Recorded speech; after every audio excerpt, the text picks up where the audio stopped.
Ladies and gentlemen, welcome to a video that I don't normally do, but for the first time I decided, you know what? Let's do it. Afl Ladder Prediction for 2022. I'm going to keep this one short and sharp. I just want to get my predictions out there so that in 8 months time I have a video to come back to at the end of regular season to see how I went.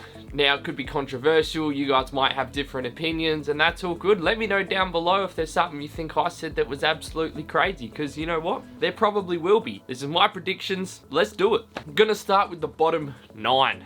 Coming in at 18th, we have North Melbourne. Now, although North showed some good signs at the end of last year, I don't see them climbing the ladder too much. Will they get the wooden spoon again? Maybe not, but I can't see them doing well.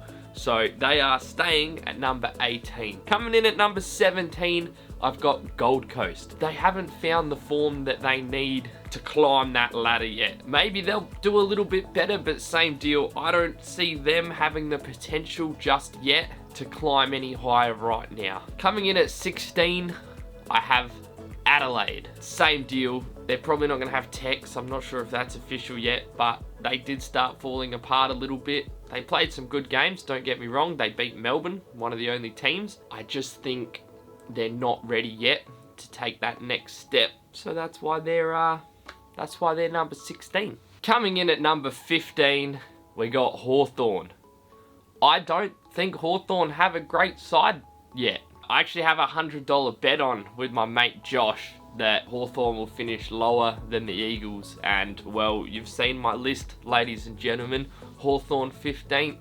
Where are the Eagles going to be? Dun dun! Number 14, I've kicked GWS out of the 8. I think they had their good run. They had a pretty good season last year, but not good enough, and I think this is the start of their decline. You never know.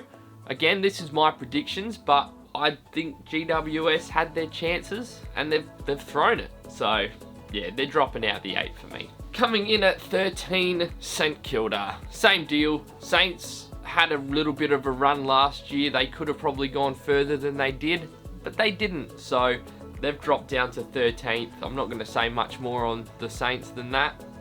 They have the potential to have a good season, but in my eyes, there's a few more people that are going to have a better season than them. Coming in at number 12, Collingwood. Now, I know Collingwood have showed some good signs in the preseason already, but I don't base my predictions on the preseason at all. Otherwise, the Eagles would have been number 18. So Collingwood, I reckon they're going to do better than last year. They're going to be on that climb back to coming towards the 8. But I don't see them doing better than the other 11 sides that I still haven't said. Mason Cox got his new glasses now. That was funny, but yeah, they finished 17th last year, so I've bumped them up to 12th. I just don't see them doing any better than that. Number 11, Carlton. I was wholeheartedly going to put Carlton in the top 8, but they've suffered a few injuries that I don't think they'll come back from because they like to throw very important games. So Carlton, another side that has the potential to be a top 8er, but I don't see it happening this year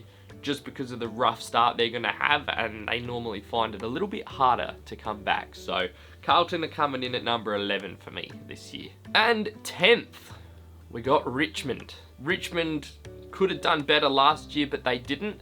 And I just still don't see them making the 8 this year. I think they're going to put up some good fights, but once Richmond started to crumble, they never uncrumbled, if that's a word. Yeah, obviously Dusty's still playing, Cochin's in, Rewalt's in. They've still got a ripper of a side, Lynch, everyone. But what did they do with them last year? Nothing. Not nothing. They did have a pretty good season. Sorry, Richmond supporters.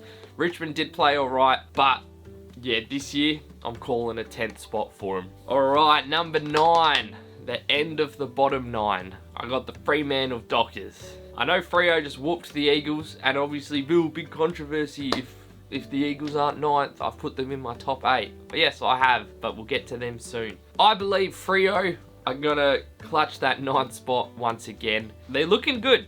From what I saw in that preseason game, they are looking good. But Freo like to do that thing as well where they stay right on the line and throw very easy games that they could win. So will they change that this year? Only time will tell. They've got a young side that's coming up real good. They've got some good potential. I just don't see them as a top 8 for this year. but maybe you will. Again, let me know down below. Alright, ladies and gentlemen, we have come down to the top 8. And coming in at number 8 are the West Coast Eagles. I believe that even though we have injuries such as Sheed, Yo, Allen, probably Shuey, plus we have the whole Jack Darling vaccination situation, I think our young talent is going to come through under the likes of Nick Nat, who's still going to be playing, McGovern, who's going to be playing, Barras, who's going to be playing, Kelly, who's going to be playing, Gaff. We have the structure of the side to make the 8 this year. However, it's going to be tough. They're going to have to rely on the younger talent to push through early on, and then when we get the Sheeds and the Yos back, just come in and annihilate to end the season out. So, although they played shocking against Freo and the injury list isn't looking good, I truly believe the Eagles are going to make the 8 this year.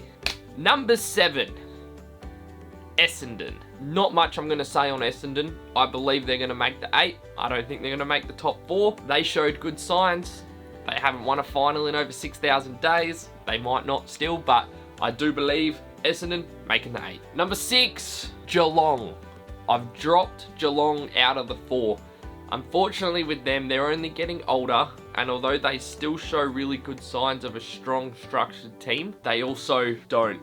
I remember watching Geelong and Melbourne in that prelim game at Optus last year, and it was like Geelong decided not to turn up after quarter time. So, yeah, look, they'll still do good. They'll be in the 8, but yeah, they're dropping down to 6 in my eyes. Coming in at 5th, I'm putting Port. I was this close to dropping Port out of the 8, but then I was talking to my cousin Tom, and he said, no, Port are going to do better than, say, Freo or Richmond. But yeah, again, they're coming out of the 8. They threw their prelim game to the Bulldogs, just like Geelong threw theirs to Melbourne. They're both going to be hungry for another chance, but I just don't see Port doing as well as they did last year, because something that clicked with them in the season stopped clicking with them in the finals. But if they're not in the top 4, that means who is? Coming in at number 4, we've got the Sydney Swans. I think this will be one of their last years of absolute terror. We got Buddy coming up onto 1,000 goals, so if he keeps killing it in the forward line, Sydney are a definite top 4 contention. Just like my number 3, the Bulldogs. They will be hungry again this year. They lost, obviously, in the grand final. I was at that game as well. Check it out. Top link in the description. They were gonna want it as well. They have a great side. Norton, Bontempelli, Bruce will be back. Everyone else in the entire team. They have a ripper side. They have what it takes. My top 2. Coming in at 2nd, the Brisbane Lions. I think Brisbane are going to be a top 2 team, and they are going to be the one to watch this year. They had a ripper last year, but it was not enough to get them to the big dance, and I think they're going to do whatever they can this year to make it happen. My number 1 for the 2nd year in a row, I think Melbourne are going to be the minor premiers again. Melbourne's another team that I followed their journey a bit more this year because of my mate Dave, who was a Melbourne supporter. Plus, I went to the prelim and the grand final. It was incredible. They are such a structured, strong team right now. They have so many A-list players and the young players that are only just coming up that are still incredible. So, Melbourne, you are my minor premiers for 2022, and we'll find out in 8 months' time how I went.